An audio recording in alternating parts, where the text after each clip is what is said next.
This episode is sponsored by State Farm. Choices are great. Like with your podcasts, you get to choose what you want to listen to. And State Farm believes insurance should work the same way. That's why the State Farm Personal Price Plan helps you get the coverage you want at an affordable price and a policy that helps cover what you value most. Like a good neighbor, State Farm is there. Call or go to statefarm.com today to create your State Farm Personal Price Plan. Prices vary by state. Options selected by customer. Availability and eligibility may vary. Scott for Scots here. Do you hear that? Bring the mic in close. That's not how the grass should sound. There's weeds everywhere in this lawn. It's time to take action with Scott's Turf Builder Triple Action. It gets 3 jobs done at once. Kills weeds, prevents crabgrass, and feeds your lawn so it keeps growing strong. Ah, much better. Get a bag of Scott's Triple Action today. It's guaranteed, or your money back. Feed your lawn. Feed it.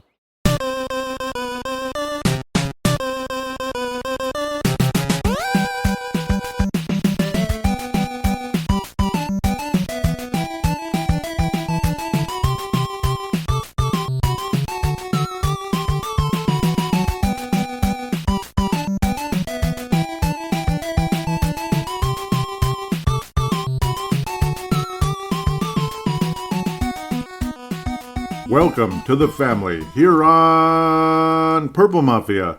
I am your host, Paladino Joey, or Joey Awajan.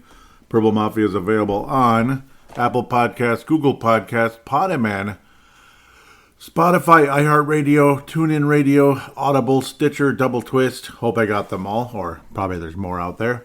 Thank you once again for joining me today as the Minnesota Vikings somehow find a way to not win against not Dak Prescott. No, not Dak Prescott. He ended up not playing as a game-time decision. Not too surprising considering the guy's been banged up in kind of a scary injury situation. But he looked good in pregame and all that. But to a guy named Cooper Rush, the Vikings end up losing on Halloween night, 20-16 in U.S. Bank Stadium. It sucks. Oh, God, it sucks. In a word, awful. That's about what you can say. The defense showed up at times, but you'd hope it would against this Dallas team that's got a quarterback that had never played an NFL game in his life. Even though he'd been in the NFL for 4 years, he'd never actually played an NFL game in his life. Cooper Rush, never heard of him. And, well, I guess you maybe heard of him once in a blue moon just looking at different rosters and such. But looking at the Cowboys roster, that is. A cute little story. That's great.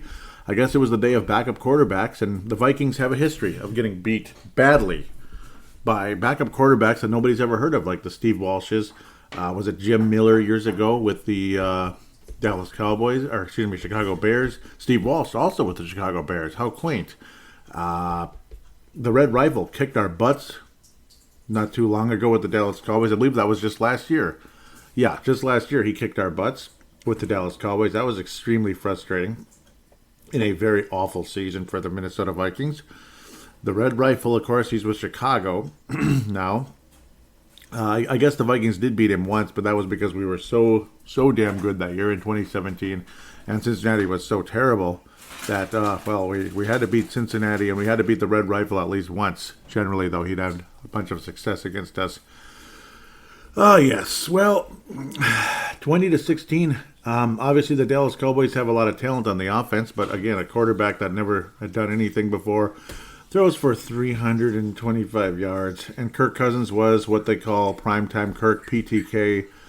He was inaccurate. He was overthrowing guys. He was throwing a little too high. And of course, late in the game, when it could have been a possible touchdown drive, that ended up being a bleeping field goal that ended up basically was kind of like, which helped build the recipe to the Dallas Cowboys game-winning drive, ultimately.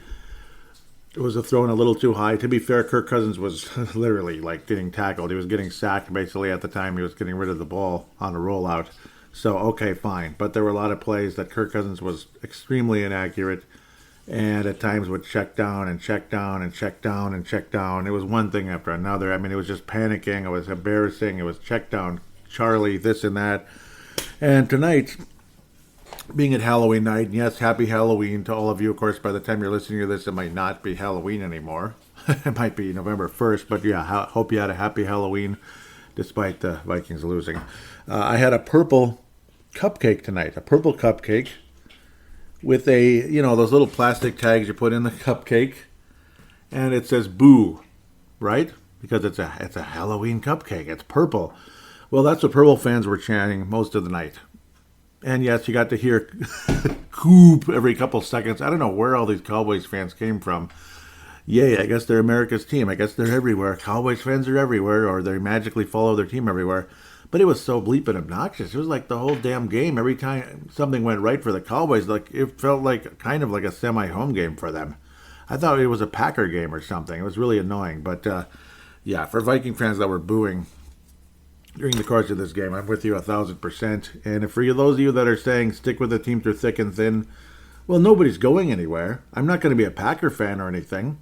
Maybe I'll be a Bears fan. No, I'm kidding. That would be if the Vikings moved to L.A. I probably would have became a Bears fan, which would have pleased Dylan Richardson, I'm sure, very much so. Or maybe a Cleveland Browns fan. Vince Germano would have loved that. That's if the Vikings moved to L.A., but that ain't going to happen now. That was a possibility way back in the day. Of course, the stadium bill got approved a long time ago now. Was that 2012 or 14? I think it was 14. I can't even remember. No, it was 2012. That was a long time ago. Man, that's like ancient history, wasn't it? And then it took 3 years to get built, and obviously after the 13th season, they tore down the dome. Yeah, let's just stop delaying the inevitable. Just like delay of game calls because you call 2 timeouts. The Viking fan base I put on the Score North, I like to watch the post-game show on that one, the Score North vent line, very often to get a feel how the fans feel. And I just like to hear what Judd, Declan, and of course Phil Mackey like to say a bit. I just think it's higher quality than KFAN. I just do, though most of you may not. I mean, not most of you, but some of you may not. And literally, you looked at the fan thread on the YouTube, because I only had it on for about 5 minutes because I got to get on with the show. It's late, got to get going right now, right away, which is an unusual situation being a Sunday night game. And my schedule is not getting any easier at the moment, unfortunately. I wish it was. I really wish it was. So I got to do what I got to do. It was just endless fire Zimmer. People saying that are not overreacting. You have every right to say fire Zimmer because... Like I've been saying the last few weeks especially, Mike Zimmer and all that, the way he's coaching this team offensively, or, he's not an offensive coach, but the way he's putting a governor on this Ferrari or Porsche or Mercedes, whatever the hell you want to be. Let's hope it's a Ferrari. I think there's enough talent to call it a Ferrari versus like a slightly lesser version of a great sports car. He's putting a governor on it that's keeping the speed to the car to only 30 miles an hour. Just kind of like some kind of cute little Vespa or something that can only go 30 miles an hour. That's basically what the Vikings offense is, as a Ferrari. It's ridiculous. Kirk Cousins also, again, peed down his leg. Pardon my very disgusting and inappropriate usage of words there. But that's pretty much what he did and what he usually does in primetime football. Is that being over negative? I don't think so. I think he didn't show up. I think he was inaccurate, and I think he got outplayed by somebody named Cooper Rush. Just like Kareem Rush hitting 7 3-pointers against the Timberwolves years ago, and a lot of us barely knew who he was when the Lakers beat the Wolves in the conference final series. And the Wolves were actually favored for once against the LA Lakers in a playoff series. Yeah, well, until Sam Cassell obviously was out, but who cares? We'll talk about that sometime when Timberwolves explosion. It was only like 15, 16, 17 years ago now, back in 2004. So I'm not bitter. Minnesota sports, everything's good. It's only been 30 years since we won a championship. 30 years. The 27th of October, a couple days ago, was the 30-year anniversary of the Game 7 of the World Series, 91 Twins. Wonderful day. Today is the 30-year anniversary, a couple of 30-year anniversaries going on this past week, of the 30-inch snowfall on Halloween, or at least it started on Halloween and ended around November 2nd or 3rd per se.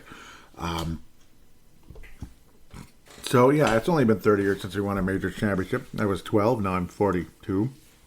Completely different planet now too, by the way, if you hadn't noticed. And a lot worse, I would say. That's just how I'd call it. Some of you might actually think it's better. I think you're crazy if you think it's better. I'd say worse. Well, Greg Joseph made all of his kicks, so all's right with the world there, at least with your kicker. He made all 3 of them. That's good. Greg Zuerlein actually missed one in the game. Can you believe that? He's one of the better kickers in the NFL. But again, back to delaying the inevitable again. Kirk Cousins got outplayed by Cooper Rush. Is there anything more to say about this game than that? Kirk Cousins got outplayed by Cooper Rush. Mike Zimmer got outcoached by some youngster on the sideline. Good, nice offensive coordinator for the Dallas Cowboys. But, got outcoached badly. Obviously because Mike Zimmer calls all the defensive plays, and he's the defensive genius of all time. He's so good at defense, he's got to have two defensive coordinators, guys sharing the duties. One of them being his son, and the other being a guy named Andre Patterson, who I think is pretty capable. But, I don't know. 325. That's just what I keep coming back to. 325 yards passing by Cooper Rush. And that's despite having a pass tipped in the air and intercepted from Harrison Smith to the interception of Xavier Woods, where it looked like Xavier Woods might end up being one of the game changers that ends up getting the Vikings win, obviously knocking the ball loose from Cooper Rush as well. So Cooper Rush actually had 2 turnovers in the game, a fumble loss and an interception. He still threw for that number of yards. I'll stop repeating myself now. And was just about perfect down the stretch. But again, multiple timeouts. Multiple timeouts called, back-to-back timeouts, 3rd and 16, and then you get the 3rd and 11 after the delay of game on the defense. Delay of game on the defense. You ever heard of that before? You know? Because we called 2 timeouts consecutively. Thank you, Mike Zimmer. Ends up being 3rd and 11, and the next play was a touchdown pass from Cooper Rush. I mean, is there anything more to say? The Cowboys tried to give it to the Vikings. Tried to when CeeDee Lamb dropped a wide open play. Ended up getting the Vikings the ball back with 8:15. Ended up being our scoring drive that put us up 16-13. Woohoo! But at least we scored. Again, after failing to get in the end zone when we probably should have on 1st and goal. Probably should have. It's not like we were heaving it from like God knows where and then ended up kicking a field goal. And then we had another break on a late hit on Kirk Cousins from Basham. We appreciate that very much. And the composure just continued to fall apart during that drive as Gregory had multiple late hits where he threw Bradbury. These were unnecessary roughness. Threw Bradbury as the play was ending. And then hit Cook as he was pretty much out of bounds. He basically hit Cook out of bounds. Multiple situations where there were unnecessary roughness and we still didn't get in the end zone. It felt the whole game the cornerbacks were playing well behind the receivers, just kind of prevent defense or whatever the heck defense you call it, but they were just getting beat the whole game. Bashad Breeland looked like crap again. Dancer looked like a guy. He's unqualified, really. He's good enough to make it in the NFL, and after that, I'm not sure what else to say. Devastating. It looked like there was going to be a fumble. At one point, it looked like there was going to be a big fumble. The Vikings were going to get the ball back, potentially. But then there was an illegal hands to the face from Harrison Smith that kept the Cowboys' drive moving and into the 2-minute warning, and that ended up being the winning drive of the game. Horrendous final attempt at a drive, we'll call it, where it was literally like deer in the headlights the whole time. Guys couldn't even get out of bounds as the clock kept ticking. Of course, all of our timeouts were used in 10 seconds, basically, as the Cowboys went for their game-winning drive. What would be the game-winning drive, the go-ahead drive at the time. Oh, man, that final drive was horrible. I mean, 51 seconds, you figure Kirk Cousins has been a hero multiple times this season. Home game, we can do this. It's going to be great. But it looked like Kirk Cousins was seeing Jason Voorhees just enter in the cliche. Jason Voorhees, Michael Myers, maybe Freddy Krueger was haunting his dreams last night, or as he was daydreaming on the sidelines looking at his surface or whatever the heck he was doing. But it was an absolute joke. Was it the 2 girls in The Shining that he saw? Maybe as he was panicking? I don't know. Maybe it was just Cowboys defensive linemen as all of a sudden an offensive line that had played so well suddenly wasn't. And again, guys couldn't even get out of bounds. I mean, KJ Osborne couldn't even get out of bounds. It was terrible. Conklin couldn't get out of bounds. And next thing you know, we were just running out of time and heaving the ball up to God knows where.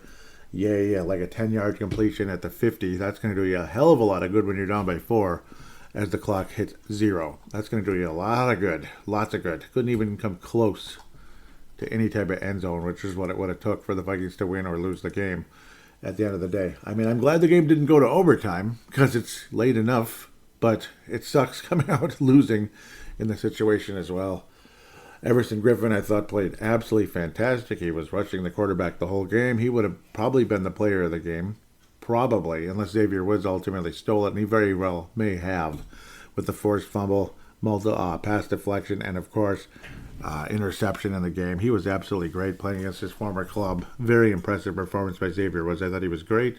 Harrison Smith was not good in this game, but also so was the defensive play call. Complete garbage, as the two safeties spread out to the sidelines, and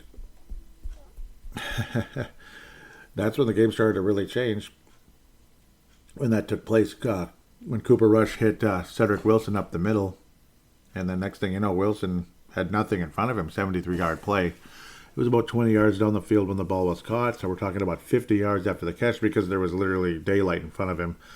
Cowboys made it 10-10. As the Vikings defense held a Cowboys offense that was extremely limited with a quarterback that had never done anything ever before to only 3 points in the first half. You figure, as boring and mediocre and as lousy as the Vikings offense looked in the first half, we'll be fine because the Cowboys aren't going to do jack squat. And then there was a moment like this, which gave them a little bit of confidence. And of course, them being Cooper Rush at the beginning there, leading the way for the Cowboys to tie the game up and ultimately lead to their victory down the stretch. Kind of reminded you of the Detroit game, whereas, of course, they didn't run into themselves. They didn't play horrendous defense down the stretch. They got the job done, which is what Detroit couldn't do after going up by 4. Looked like they had the Vikings beat. It's just unreal. Looked like Carolina had the Vikings beat as well. Couldn't happen. Game-winning drive, Kirk Cousins there, but that certainly wasn't the case today. Kirk Cousins had that primetime look that he didn't have on those nice Sunday afternoons just a couple weeks ago against Detroit and Carolina. It was a wonderful time in those games. Gave us hope. Made us feel better. Despite our coach being basically a governor that kept his Ferrari to going only 30 miles an hour versus, God knows how fast the Ferrari could go. 170, 180, whatever the heck it goes. I know about as much about cars as you guys might know about, I don't know. Okay, who cares? About astronomy. Maybe most of you don't care. Or I kind of like it a little bit. And if you know about astronomy, good for you. That's great. Oh, man. There's obviously a lot of things to say, and I'll let you guys say a lot of things also as well in segment number 3, as that's the fan interaction segment. And I'm also kind of stuck with a time constraint with the way things are going. Want to keep the show moving in a big way as things are... at the end of the day, as Declan Goff opened up his statement in the whole Vikings vent line show, he just held up, those little whiteboards where you have the marker on it, magic marker, and it said, fire everybody. I agree. They need to fire everybody. There's no way this can continue. I would not be surprised if Zimmer was fired after this game. Maybe it'll happen while I'm doing the show. Maybe it'll happen tomorrow. I would not be surprised because how can you keep him after that? Especially the 2 timeouts. I think that was the final straw that broke the camel's back. I think that was it right there. And it's sad to say, nobody likes calling for anybody's head, but that's kind of how sports are. That is how it goes. And hey, Zimmer has been the head coach of this team since they left the Metrodome. That's been a while now, 7 years. It's been 7 years now since the Vikings left the Metrodome. I believe this is his 8th season already.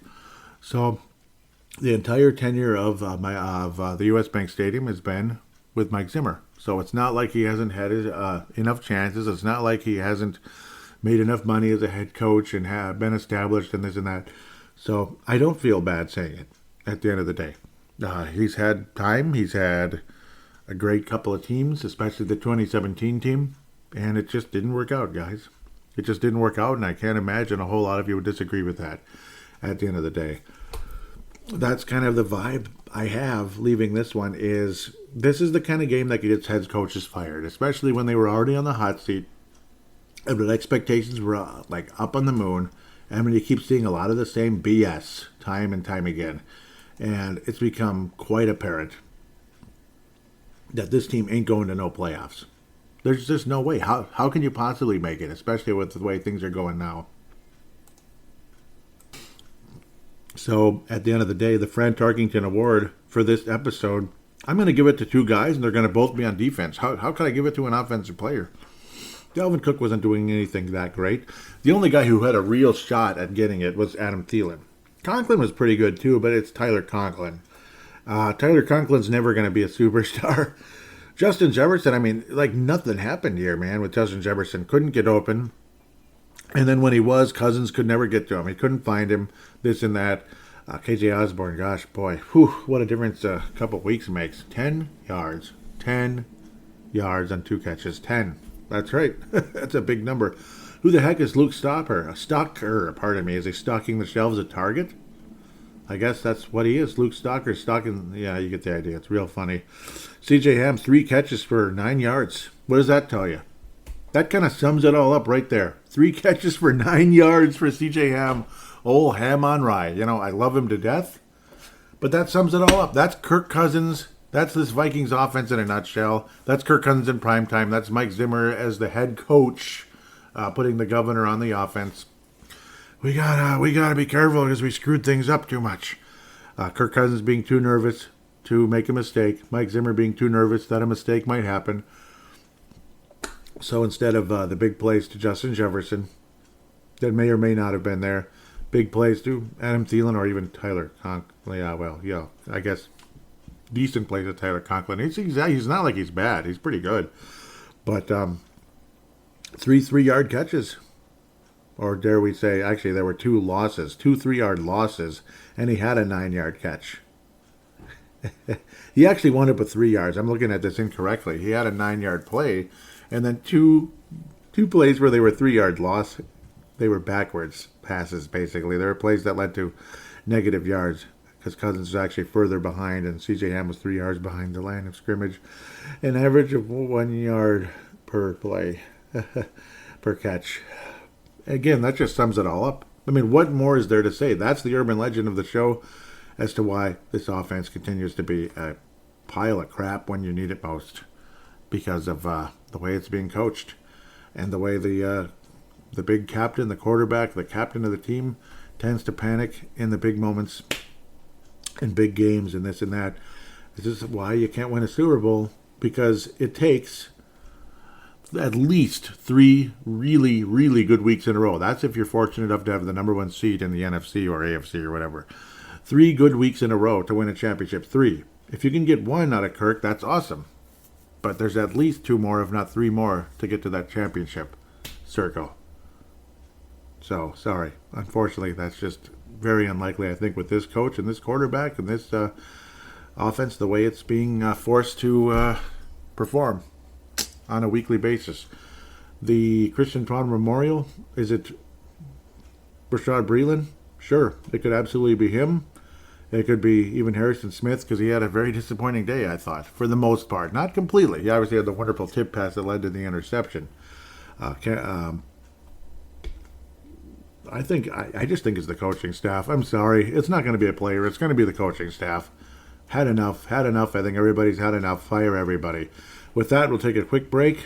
I'm going to keep this where it is and then keep going into segment number 2, where we'll look around the NFL. And, of course, we'll have a lot more to say about this actual game in segment number 3, because that's fan interaction and me responding to your reaction. So now it's kind of interacting with you guys. I can only babble too much. Let's look around the league a bit. I'll try to keep that a bit shorter this week. It's probably what's going to have to happen for the sake of time. Until then, we'll be back after this.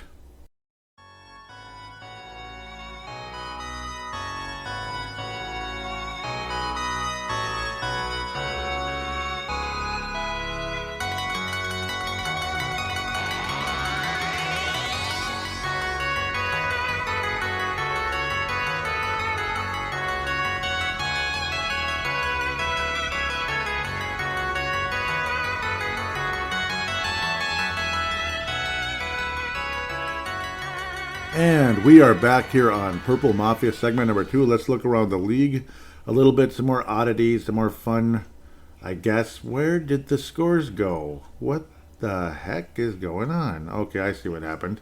I'm on the wrong page completely. Apologize for that. Thursday night, we'll talk about that later, because that's a divisional game. We try to keep those where they are. The opponent 2 weeks ago, they got a win in Atlanta. Carolina's back to 400 or 500, pardon me, after a great start and then falling off the face of the earth. And Atlanta loses again 19-13. I don't have a whole lot to say about this one. Just nice to see Carolina actually coming back and winning. And of course, Christian McCaffrey did not return. Matt Ryan stunk. And Cordero Patterson had 35 yards rushing. Let's just keep moving. Wait a minute. Let's hold off. We got to look at this real quick. This is an odd stat. Tajay Sharp. Bro, didn't he suit up for the Vikings last year? He was like that guy who was going to be the third receiver and then ended up getting cut before the season even started. Or he was on the roster and we didn't do anything. Kind of like what we're doing with that one guy named like D.D. Westbrook or something. Whoever the heck he is. Yeah, he hasn't been doing anything because K.J. Osborne took over until today. But Tajay Sharp, 58 yards receiving on 5 catches. Cool. Let's keep going, because that's not a very interesting game. They're not going anywhere. Buffalo Sabres, no, they were on TV today against the LA Kings, and they were winning for a minute there until the Kings tied it up. Sorry. Buffalo Bills, who are probably still the best team in Buffalo. I don't think the Sabres have overtaken them just yet. 26-11, another rematch of that AFC title game in 92. We always talk about it because they're in the same division. Miami Dolphins 1-7. They just, I don't know, it's too bad. Maybe they'll have the number 1 pick, and who knows what they're going to do. They need a little bit of everything, don't they? I'm not even really sure Tua is the answer, but I think a lot of you might disagree with me. Josh Allen was decent, above average. He got 55 yards on the ground. Cole Beasley, awesome. Love to hear what he has to say about vaccines. Actually, I kind of agree with him more than the average person. Stephon Diggs did get into the end zone, and his brother did not today. His brother did not against the Vikings today. In fact, he would have been one of the reasons the Cowboys lost today, actually. It looked like it was heading that way. He had multiple penalties called on him, though he did have some okay moments. Maybe I shouldn't have talked about the vaccine thing. I'm sorry. I don't think anybody wants to hear that, but good win by the Buffalo Bills, 26-11 against a team that just kind of stinks. So the Buffalo Bills win again, just like they did way back in that 92 postseason. Of course, it was January 93 when things were moving. Congratulations, Buffalo, beating a hapless Miami team, I guess. Love their uniforms and their colors and their name and everything, but the Dolphins stink. It's too bad. I'd like to see the Dolphins playing very well, but they're not. Buffalo was actually wearing O.J. Simpson-era helmets today. That's cool. That's kind of cool. Bears in San Francisco. We'll get back to that later. Oh, Vince Germano, I was on your side, and I still am. I'm still on your side. What the heck? What the heck? And Pittsburgh's kind of getting back in the mix again, aren't they? 15-10. Pittsburgh's nothing to get excited about, and they beat Cleveland in Cleveland. 15-10. The Cleveland Browns dropped to 4-4. Stefanski, I feel bad for you. Obviously, I don't think he's on any hot seat, but if this continues in the next season, he might be. Just because that's sports. Not because I want Kevin Stefanski to be on any hot seat. I love him to death. Wish he was the Vikings coach, and I'm thinking way more than 50% of those of you listening that are actual Viking fans would have loved to have Kevin Stefanski as your head coach today. Might have won the game, I would hope. Nick Chubb, 61 yards on the ground. Baker Mayfield is mediocre as ever. No touchdowns or interceptions. Roethlisberger, slightly above average. And Najee Harris continues to get the ball 950 times for the Pittsburgh Steelers. He is Mr. Steeler. 29 touches overall with 3 catches and 26 yards. En route to a Steelers victory over the Cleveland Browns. Ouch. Philadelphia, Detroit. Yep, we'll get back to that in a minute. A very epic game here to open things up, and a guy who'd been playing super well, a lot better than I'd been giving him credit, as Carson Wentz had opened up the season. Look at that. Of course, I gave him the Carson Palmer curse now. Oh, when I noticed that, I'm like, wow, I'm going to talk really highly about Carson Wentz. The Carson Palmer curse, where he'd put up numbers, and then he'd always have an interception or 2 every damn week after the ACL. And then Carson Wentz was on a stretch of 11 touchdowns and 1 interception. And the freaking Colts just weren't winning games necessarily, but playing a heck of a lot better than they had been. And Wentz had really been coming into stride, especially with Frank Reich as the head coach. You got to think things are going to keep getting better for Wentz. Generally they will, but Tennessee knows how to win football games. Just because, yeah, I mean, that's what kept sticking in my mind when I was watching all that. I'm like, the Colts I mean, gosh, Carson Wentz is playing great. This might actually turn into something after all. But Tennessee just knows how to win. I mean, this team might win a Super Bowl. They actually might during the Mike Vrabel era. And if they do, good for them. 34-31, they wind up going to OT and getting the job done as they outplayed the Colts down the stretch into the fourth quarter and in the second as well, as the Colts opened up to a 14-0 lead. And Tennessee came roaring back. And that high IQ football and that strong defense when they need to be is really good stuff. Very impressed with the Tennessee Titans, despite multiple interceptions by Ryan Tannehill, but still showed up to play when it mattered most. And Derrick Henry, the best running back in the league, only averaged 2.4 a carry. And they still beat the Indianapolis Colts. They still beat the Colts. Multiple INTs by Tannehill and 2.4 a carry by Derrick Henry. They still managed to beat the Colts. Impressive. But it doesn't help with the multiple INTs from Carson Wentz. We'll continue to move for the sake of time. This used to be the Thursday night matchup where everybody would be like, oh, God, another waste of time. Stop ruining Thursday night football with these garbage matchups. And you think, Cincinnati sucks. The Jets suck. It's garbage football. Why are we doing this? Why do they keep giving us these type of games for Thursday? And then you have like Arizona and Green Bay. Holy crap. And then now Cincinnati's better, so it's like, okay, well, Cincinnati, and this is not a Thursday night game. I'm just comparing it because I think this matchup was on Thursday Night Football like the last couple of years, once or twice. And Cincinnati loses to the Jets today. Whoa, they drop. Notice I'm saying this, drop to 5-3. Yeah, the Cincinnati Bengals drop to 5-3. Weird. That is weird. The Jets score 34 points.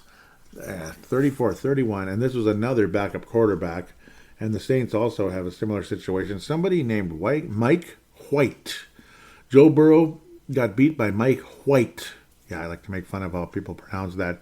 He completed 37 of 45 passes, still had 2 interceptions in the game somehow, and a quarterback rating still of 108 despite the multiple INTs because he had 405 yards and 3 touchdowns. Mike White, of the Jets, because there was no young, talented rookie quarterback leading the way this week. Michael Carter, Jamison Crowder, Ty Johnson, all excellent. Elijah Moore, man, big day for those guys. And the Jets beat Cincy to, they're, 2-5 right now? So, they could still make the playoffs, right? No, I'm kidding.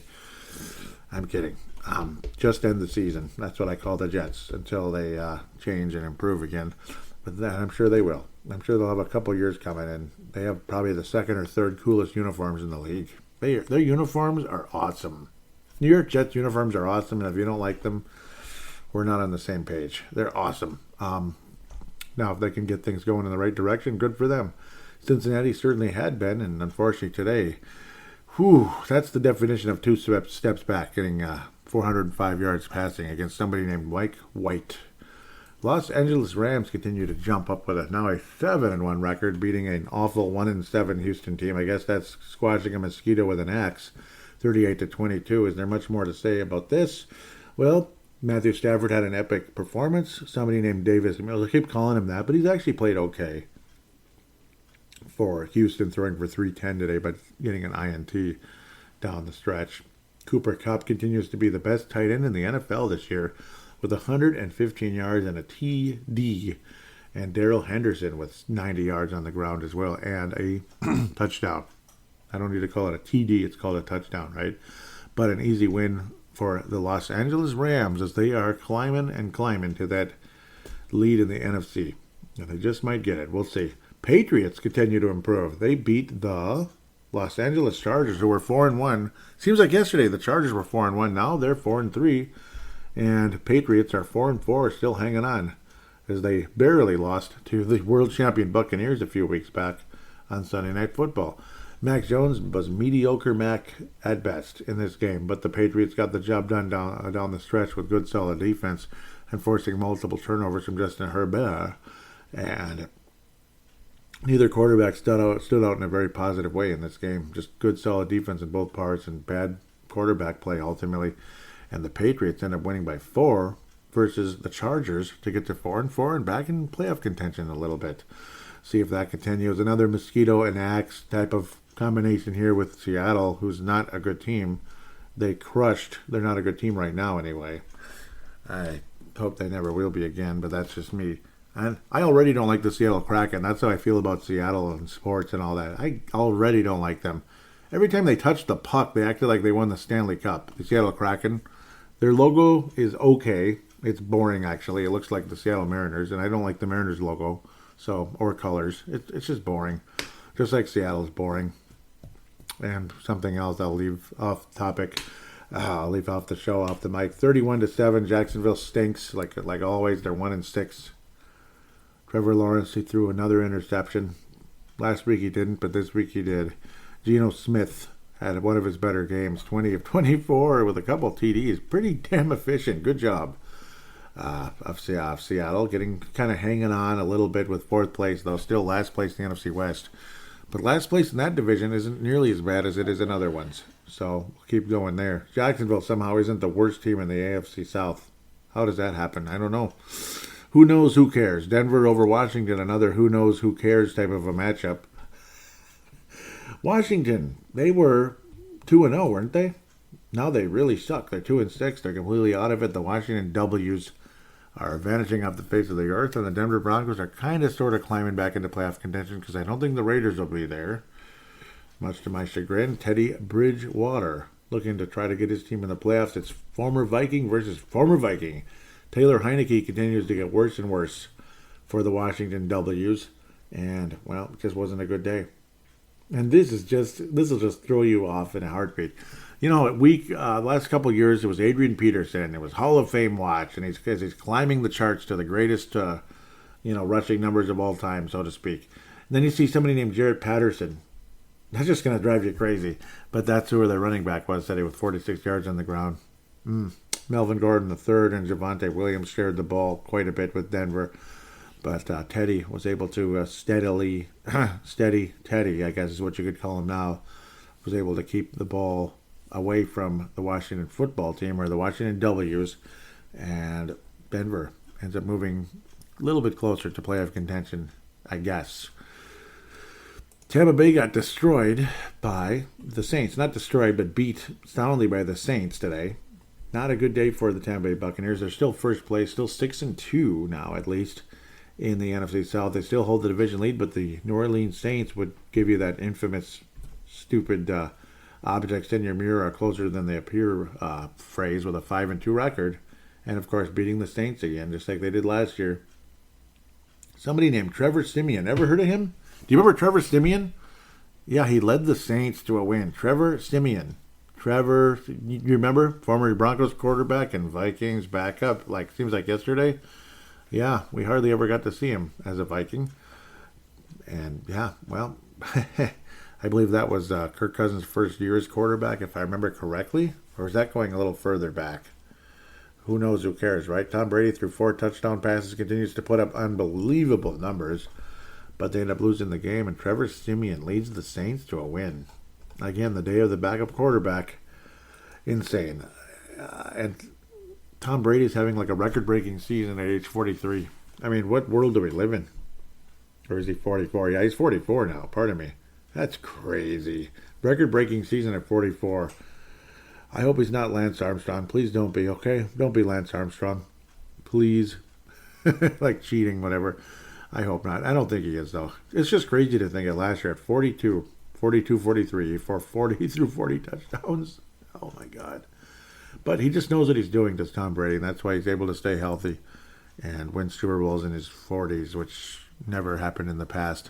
Kansas City versus New York Giants, Monday Night Football. Squash a mosquito with an axe, I guess. That's what the Chiefs are planning on doing, I'm guessing. Let's go to Philly-Detroit right away.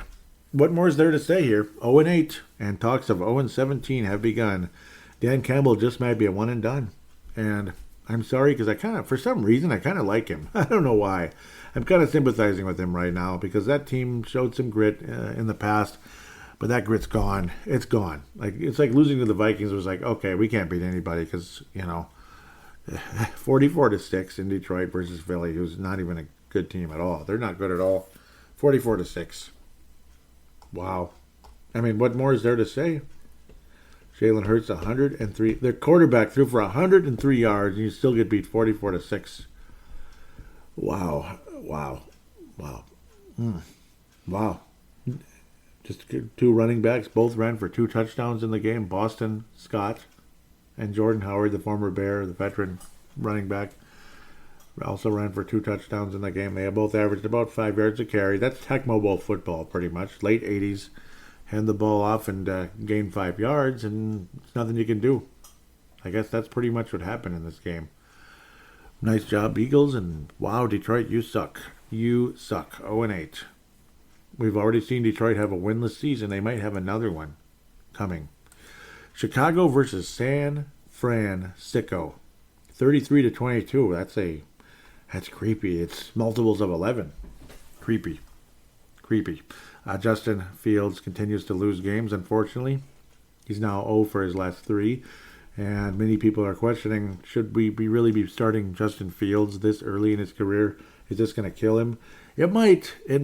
Chicago's not a very forgiving place. He did run for 103 yards and got in the end zone. Some nice fantasy numbers despite the INT. It's not like he stunk today, but 0-3 though, and it's not been pretty. Jimmy G he threw for a lot of yards and not a whole lot else in the game. And San Francisco ends up beating the Bears. The Bears dropped to 3-5. So at least the Vikings aren't in last place. We're actually still in second at 3-4, if you can believe it. We'll see how long that lasts, though.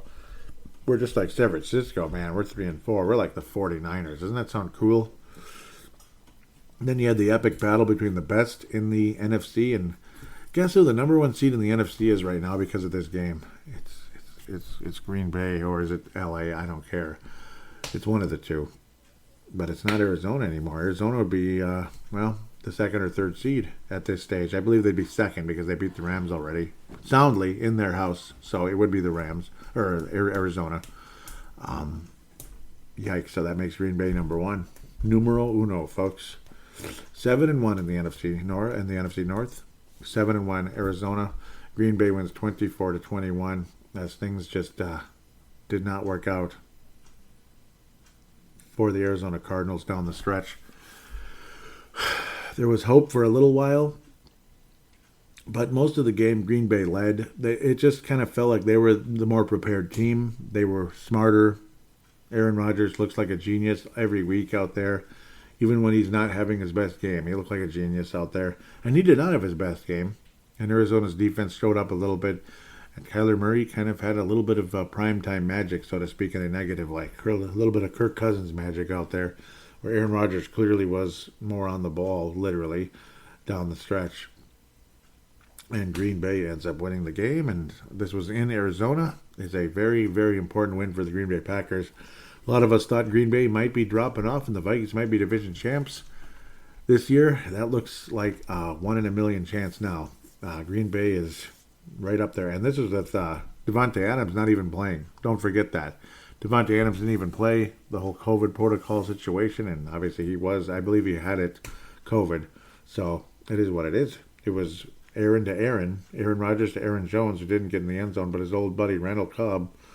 Only 15 yards. But got 2 touchdowns. So one of those cute little throw-in last-second additions to your fantasy team if you were super lucky.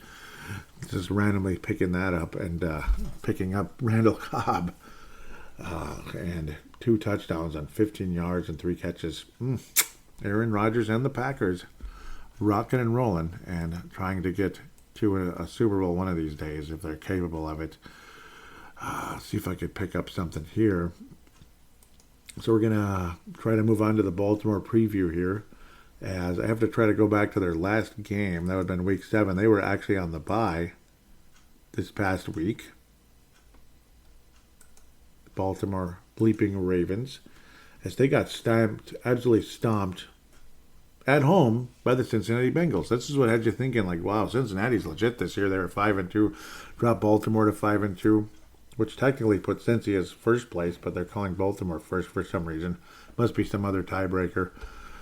42-17. I don't think this is who Baltimore is necessarily, and the chances of the Vikings winning on the road in Baltimore are like 1 in a billion, I think, right now. And I'm not trying to be a jerk. It just doesn't look good.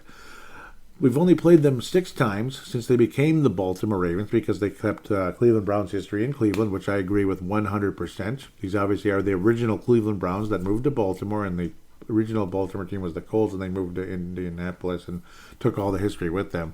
So this is all of Baltimore's current history. right now, even though the Baltimore Colts did exist once upon a time back to the early 80s and much further.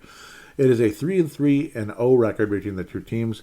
Vikings opened things up against a not very good Baltimore team at the time, despite their offense had some talent, but then it was the 98 Vikings for Pete's sake.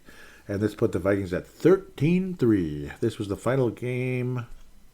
No. This is what gave the Vikings, what am I talking about? Gave the Vikings their 13th win of the season, if I remember correctly. Yes. Okay, that's where the 13 came in. We beat the Baltimore Ravens and became 13-1 at the time. That was the 98 Vikings. It was Tennessee that got us our 15th victory. That's right. 38-28. Vikings beat up on them in the opener. First ever matchup between the two. 19-3, a much better Baltimore team who had won a Super Bowl recently and was still very competitive. Shut down the Vikings 19-3. A crappy 2002 Viking team. What were we doing playing them in January? I'm confused. Must have been okay. This was Mike Tice's first ever game as the Vikings coach. Yep. Okay. Kind of late though, isn't it? Yeah, I guess that's about right. 5-11. Yep. That was when Green obviously was fired the week before. And yeah, that was hapless. The Vikings managed only 3 points against that club. 2005, a fairly entertaining Viking team ended up losing on Christmas Day. Merry Christmas, Viking fans. Another holiday loss. Ugh. 6-9 crappy Ravens and 8-7 Vikings. This was kind of like the nail in the coffin for the Vikings' playoff chances. In fact, I think it was. Merry Christmas, guys. 33-31, the Vikings beat the Colts. The Baltimore Ravens in 2009, great Vikings team, barely beat that Baltimore team and threw for 1 billion yards and gave up 1 billion yards. I remember this game very well, where back when Ray Rice hadn't gotten in trouble yet, had some spectacular game, had some spectacular moments, and of course Simeon Rice was great for Minnesota. Baltimore then beat the Vikings on, this was the very crazy back and forth, snowy game in Baltimore. One of Leslie Frazier's last games as Vikings coach, 29-26.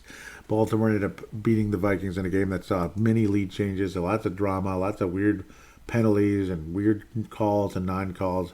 And Toby Gerhart somehow ran for 89 yards. That's about as good as he'll ever do in the past. Vikings were 3-9-1 at the time, and Leslie Frazier had no chance to go anywhere. Vikings had a couple of meaningless victories, which ended up not helping the Vikings have a nice high draft pick. And then the 2017 Vikings beat a mediocre Baltimore team in 2017. Justin Tucker was already their kicker and making everything, and so was Kai Forbath for Minnesota. 51, 52-yard kicks. Wow, good job. 57-yard for Justin Tucker. That's a shock. Joe Flacco was still their quarterback. Wow. And they were only 3-4. Seems like he left them 100 years ago, but yeah, that was the most recent game, all the way back to 2017. Now we got to look at Lamar Jackson and the Baltimore Colts. It's going to be extremely interesting to see how things go here. They have the best kicker in football, even better than Matt Prater, who's now on Arizona instead of Detroit. Lamar Jackson can run all over us. And yeah, the way the Vikings run defense has been and how we've always seemed to have struggled against multiple mobile quarterbacks pretty much since I've been watching the Vikings since 92, full-time anyway. Vikings do not win this game. The Vikings' victory chances in Baltimore are like one in very small chances. I think the Vikings have won there only once, and that was back in that 98 season when it was like the best Viking team ever. In fact, it pretty much was at Baltimore loss, at Baltimore loss, at Baltimore loss. So we are 1-3 historically in Baltimore, and I think we'll be 1-4. I have very little faith in the Vikings right now going into Baltimore, especially after Baltimore got crushed by Cincinnati most recently. The only reason the Vikings win this game is if Lamar Jackson makes a ton of mistakes, just looks like a fool. And, of course, Vikings show up, and it's a spectacular defensive effort and a relatively low-scoring game. Otherwise, I think Baltimore ends up winning the game. High scoring, unfortunately for us. I think it's going to be a higher scoring game. Well, maybe. Not that high. High enough, like 27-21. 28-21. The Baltimore Ravens will beat the Vikings by a full touchdown. Lamar Jackson is going to run for over 100, and he'll throw for one, but he'll also throw an interception. But the Vikings end up not winning the game. Kirk Cousins has a much better effort, but still, it is not a win for Minnesota. I just think Baltimore's a little better. Actually, they're a lot better, but you get the idea. First place club still in the AFC North, I guess. And the Baltimore Ravens end up beating the Minnesota Vikings. We've struggled against this team historically. But Baltimore's defense isn't a spectacular defense. They've had some big moments, but generally speaking, they're not as scary as other teams out there. They give up points. They definitely do. Joe Burrow threw for 416 yards against that team, so I got to think Kirk Cousins can at least eclipse the 300 mark. And then Joe Mixon and Sammy Perini averaged about 5 yards a carry each. I mean, they just walked all over this club and got in the end zone and all that. So, Jamar Chase had 201 yards in the game. My God. So, the Baltimore defense is not good. Let's go a little higher scoring. It's just the way but I just think it's the Zimmer effect.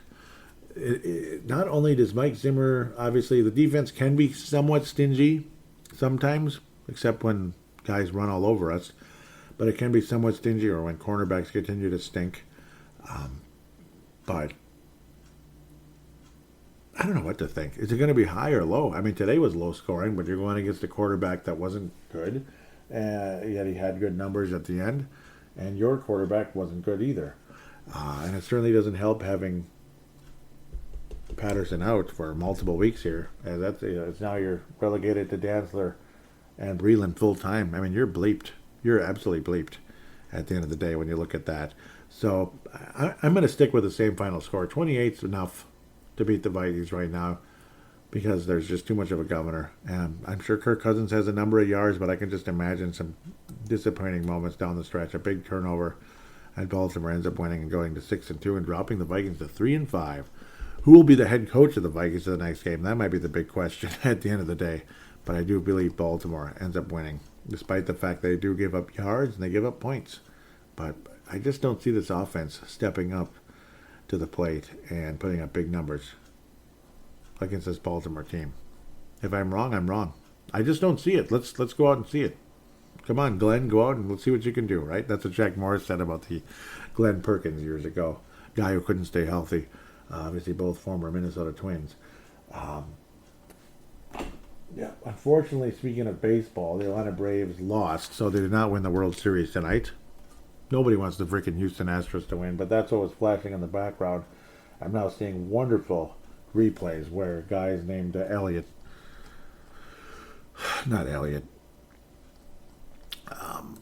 was it Wilson, right? It was Wilson running all over the Vikings. Yep, Cedric Wilson, that big 73-yard play. Yep, that was a wonderful replay to watch. Oh, God.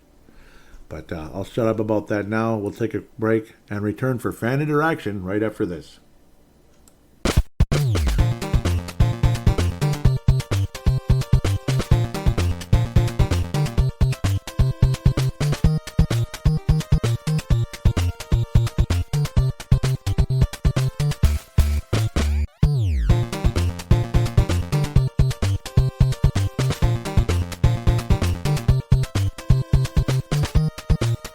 And we are back here on Purple Mafia, final segment number 3, fan interaction. I apologize if I missed any call-ins. I don't think there was from Gerald Sring or anybody else. I believe the Gerald Sring show call-in was for the Freedom of Thought podcast. So let's get to Twitter as soon as possible. And as I'm doing that, I'm sampling, well, obviously the bigger, it's a big bottle. So I'm sampling the small glass because obviously it's big enough. It's too big to fit it all in one 16-ounce glass, pint glass as they call it.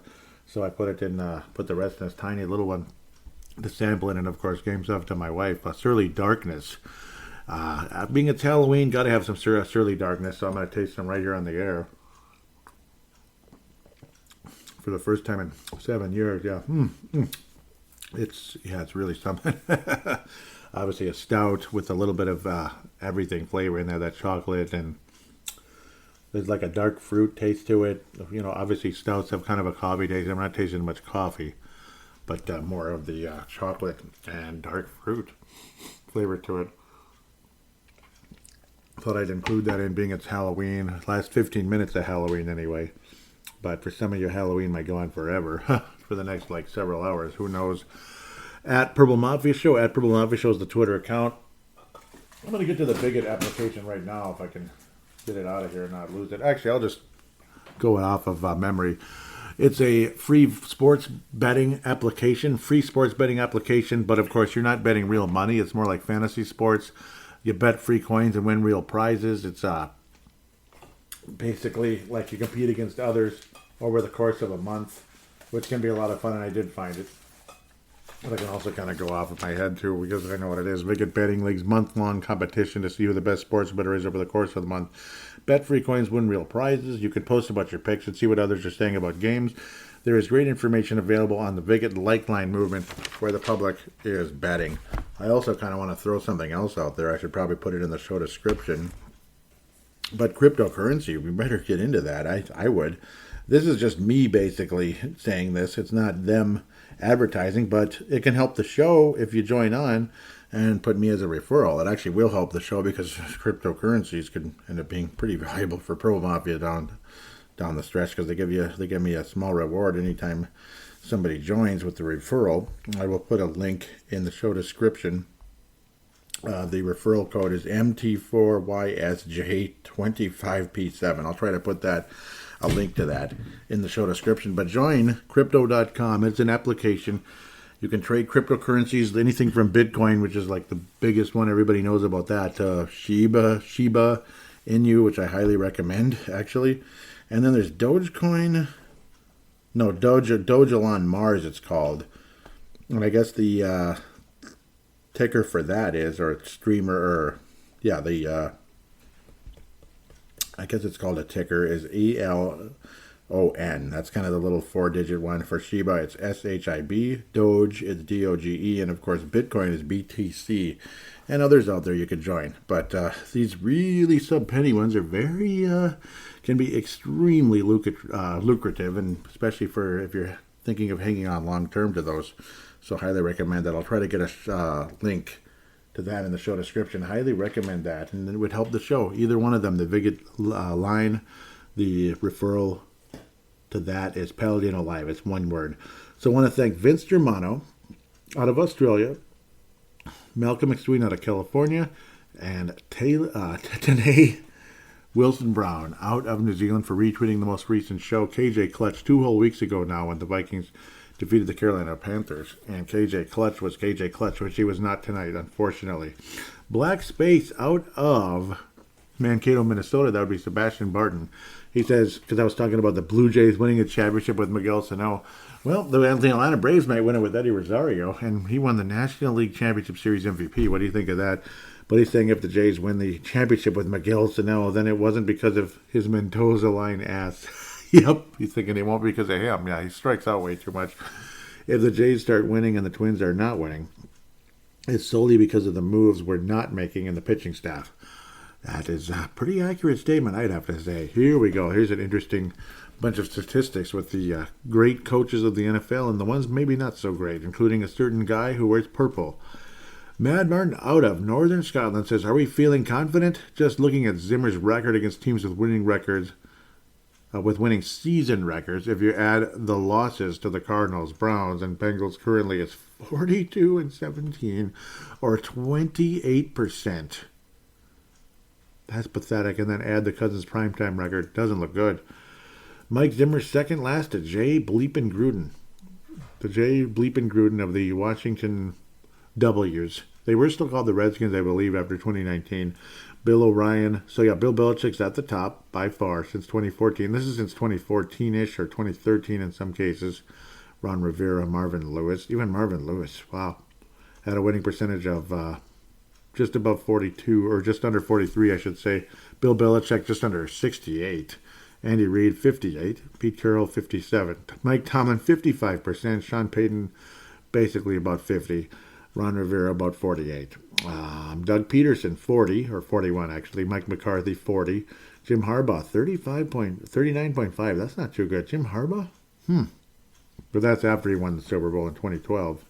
So Jason Garrett, 38, not too good. Dan Quinn, 31.7.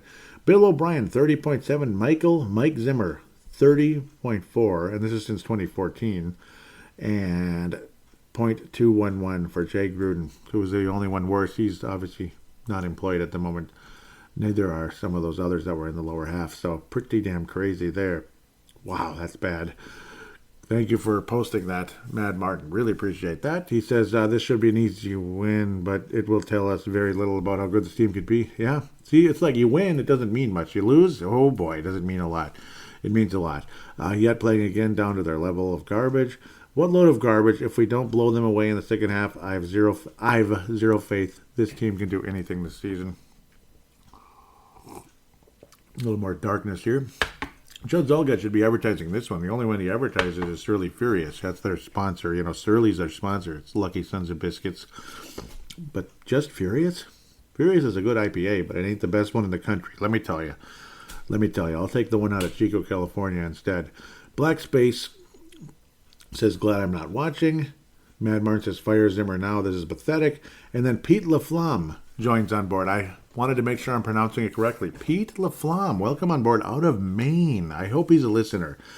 He was saying not a drive, 3 and out is normal. Yep, I was saying pathetic drive that was, basically down in the third quarter.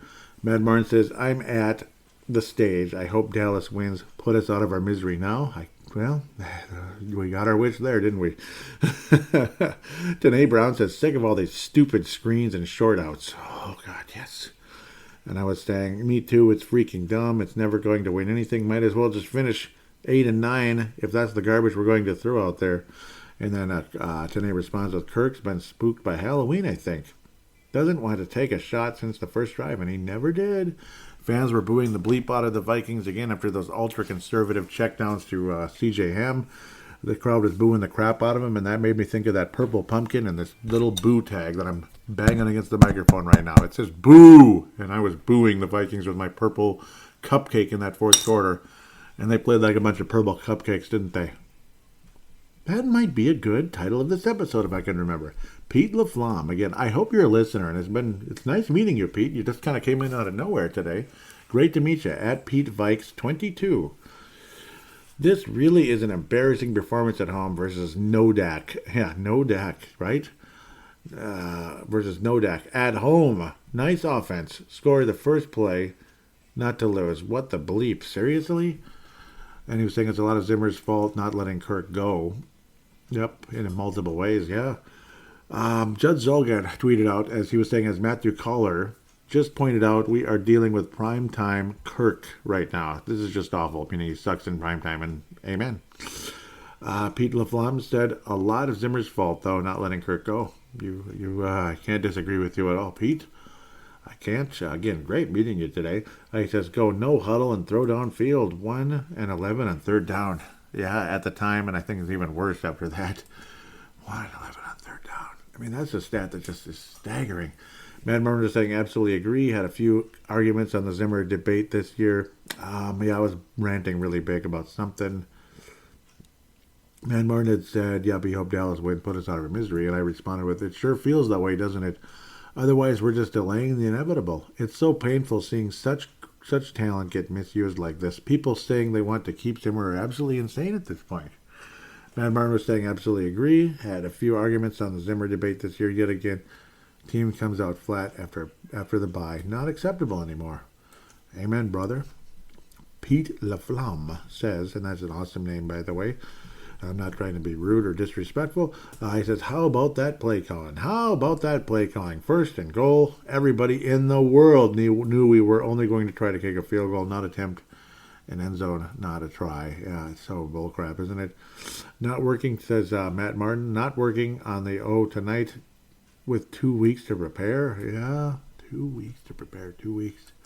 Yep. And Baltimore, it's 2 weeks to prepare for us because we were the next opponent.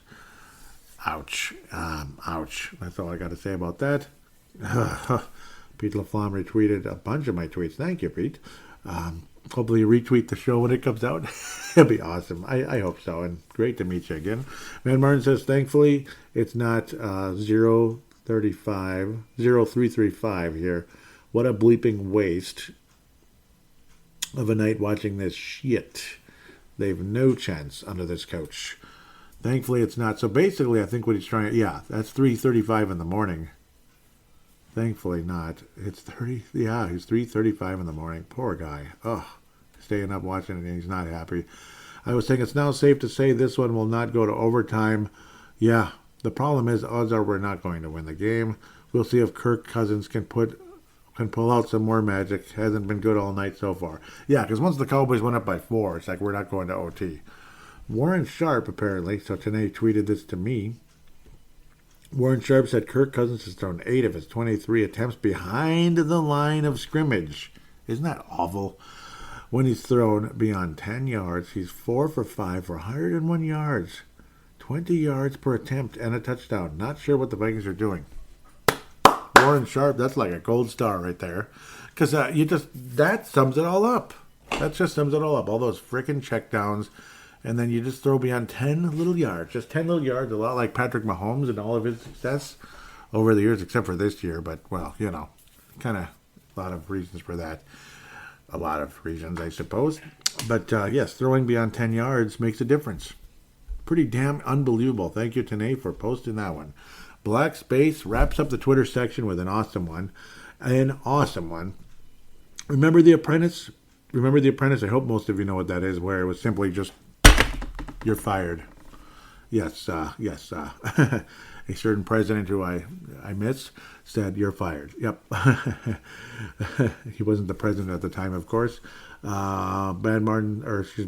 Black Space said, tomorrow at the Vikings TCO. Yep. TCO field, whatever, TCO building. Yep, they're fired. Yep, I agree. I think they should be. Let's get to the Facebook page, facebook.com/Purple Mafia Show. Any comments on the most recent episode? No. Let's keep moving as fast as possible. Vikings placed cornerback Patrick Peterson on the injured reserve.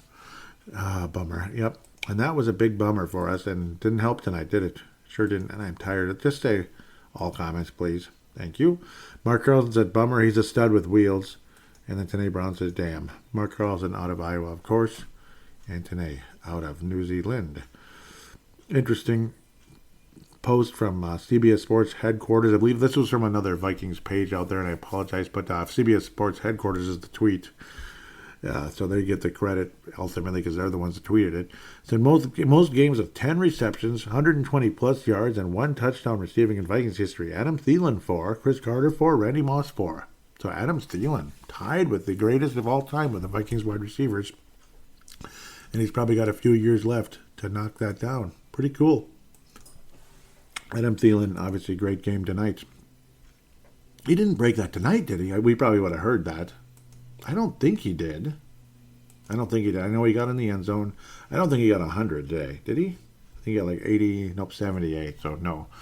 Man, almost, huh? Crazy. Let's keep going real quickly. In-game threads, brought you back and forth. Really loved hearing from you guys in there. Apologize I was a little quiet. But I'm going to fess up to something. I did watch the entire game live. I did. But half of it, I was sitting in front of a fire outside watching it on my phone. Because I wanted to be able to enjoy a little bit of that Sunday night Halloween vibe, and I watched the entire game, I solemnly swear. That's why I wasn't as active on the page. So again, watching the first half with the fire in front of me on a cold night. It was awesome. That beautiful, nice wood-burning smoke was wonderful. I just couldn't help it. I had to be in front of a fire because I saw other people around fires before the game, and I'm like, I got to do that, damn it. Me too. Early on, Mike Dale out of the New York area posted Southern Tier Warlock, and I have I think 3 more of those sitting over in the corner there. It is a pumpkin stout, which is kind of rare. They're around. Obviously, there's pumpkin ales, tons of them, and then there's the Southern Tier Pumpkin, which is my favorite pumpkin beer. I have that every single Halloween, every single year, and now it's staring at me, giving me the finger because it's really pissed off. I'm looking at the pumpkin over there. It's mad at me right now because I'm cheating on it with darkness. For the first time, I'm actually having darkness on Halloween. As I've had multiple darkness bottles just kind of stellaring because they're just so, they used to be super rare until Surly kept getting bigger, so it's easier for them to make more of them, more space and all that. That was the case there with darkness, and finally having darkness on Halloween. I bet a lot of people have this beer on Halloween. I mean, it's... They always have some very, very, very detailed art And it's a little creepy sometimes, but that's Surly, I guess. Warlock, very cool look though, with that purple. That's perfect. It's purple and gold, actually. Maybe I should have had that one. Maybe I would have brought the Vikings luck. Let's get to what Mike Dale had to say. Looking forward to this one on primetime and on national television, so I don't need to go to a bar to watch the game. Yeah, I mean, you have higher quality beer right there anyway. Also optimistic as we'll be playing against a Dallas Cowboys. As you mentioned the week before, Joey, that you're a fan of Southern Tier Pumpkin. Yeah, I did mention that, didn't I? There you go, because it is in the New York area. He says, well, that was my favorite pumpkin beer as well, till I discovered its evil twin, Warlock, about 7 years back. Don't know if you know or anyone else into if I'm into stouts and porters as well as pumpkin beers as much as I am. But this one is an absolute gem. Yep, I like stouts and porters very much, actually. Very much. Almost like the soda pod now talking about beers, but yeah, it's fun though. I love stouts very much. I'm trying to think of what I've been having a lot lately is the chocolate peanut butter porter from Lupulin. Oh God, that tastes good. They came out with an Imperial as well for now, like, heavier, Imperial, like bigger numbers. This Darkness, I think it's like 12% if I remember correctly, or 10. I might even grab the bottle here. Apologize if I'm making noise here on air, especially late at night. It's got to say the ABV on it, doesn't it?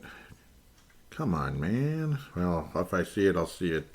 It should say the ABV. It's usually about, I think it's 12.7. It's really high. It's almost like wine. It's so high.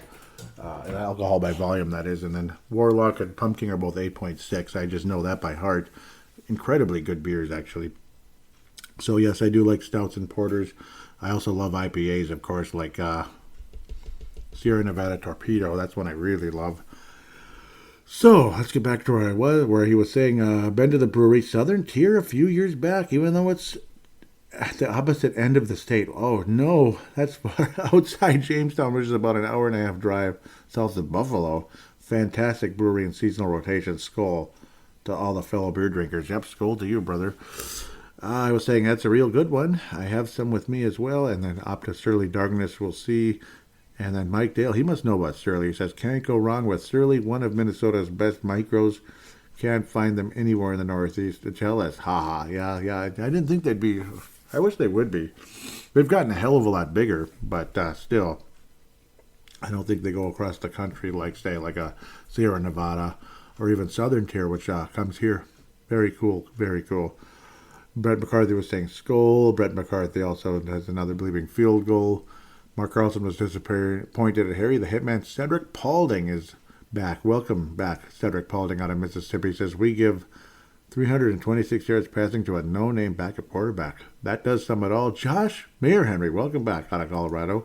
Says, this team sucks. That is all.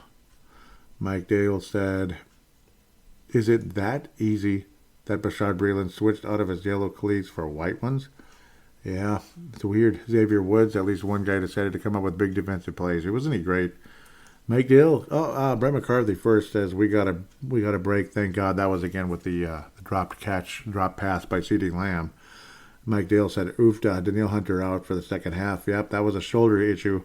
No, Danielle Hunter, I didn't even mention that. I apologize, but I do remember that happening very well. Mark Carlson says, ridiculous, retarded, stupid ending. What a disappointment. Oh, God, yes. Very, very disappointing, to say the least.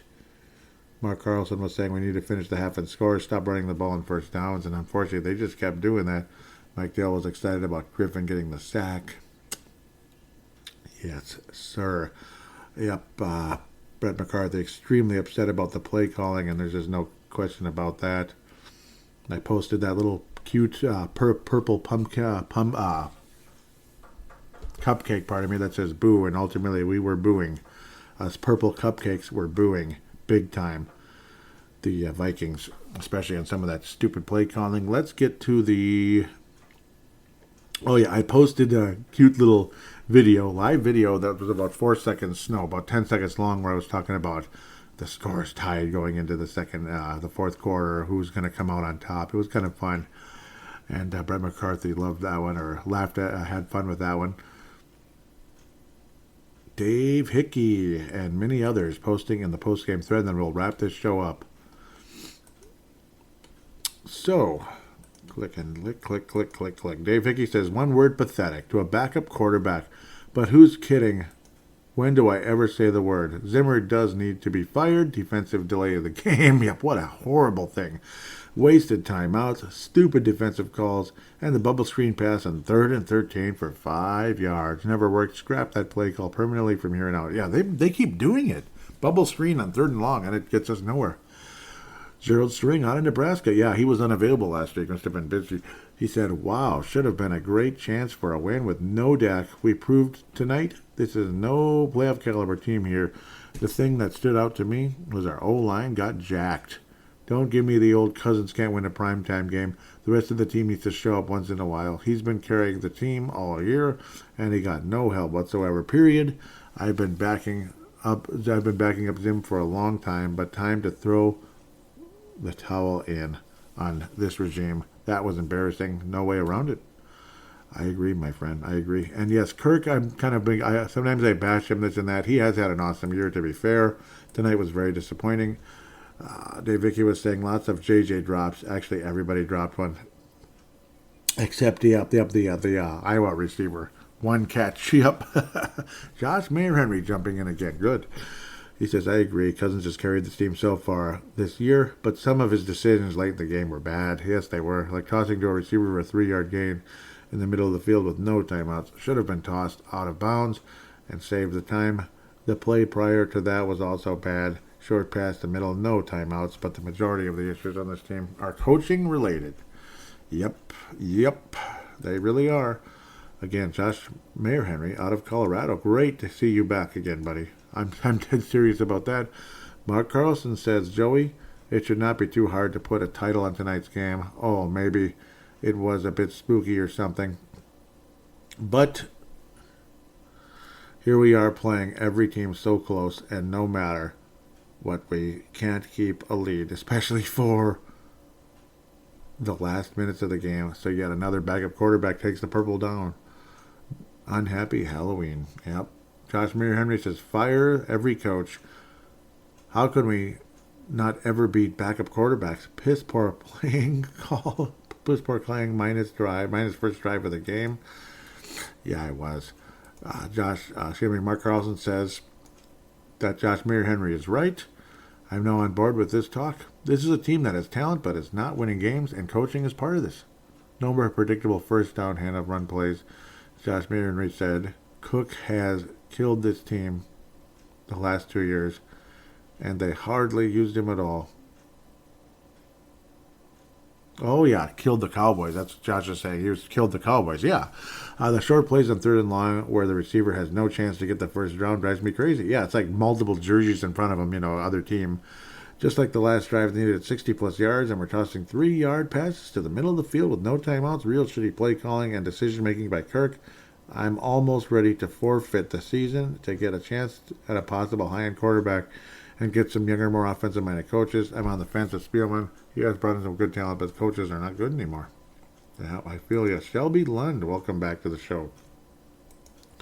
Says, Zipperhead lost us another one.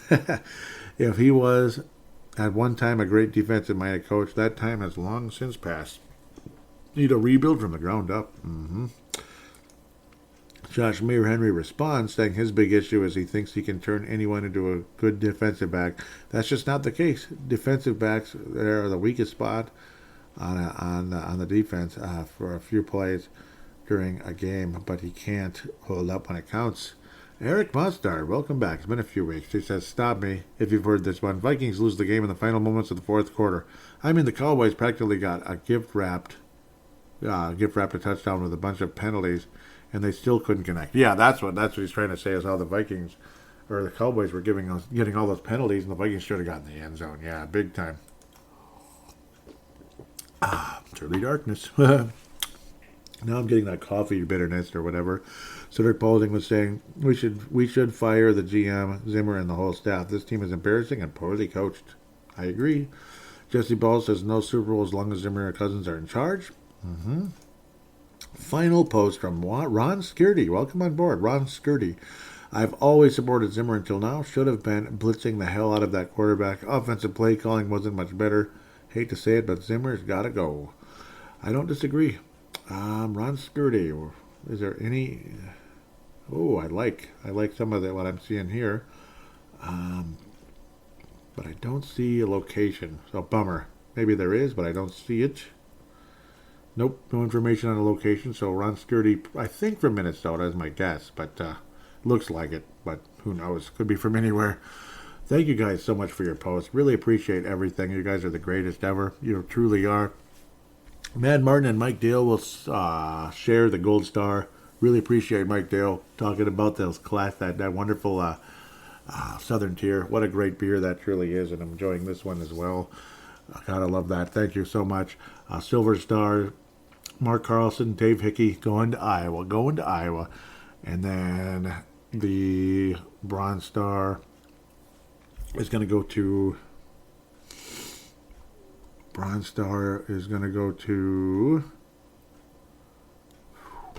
Oh yeah, I gotta give him a Silver Star actually. Yeah, no, I'll give him like a silver-plated Bronze Star. Pete LaFlamme.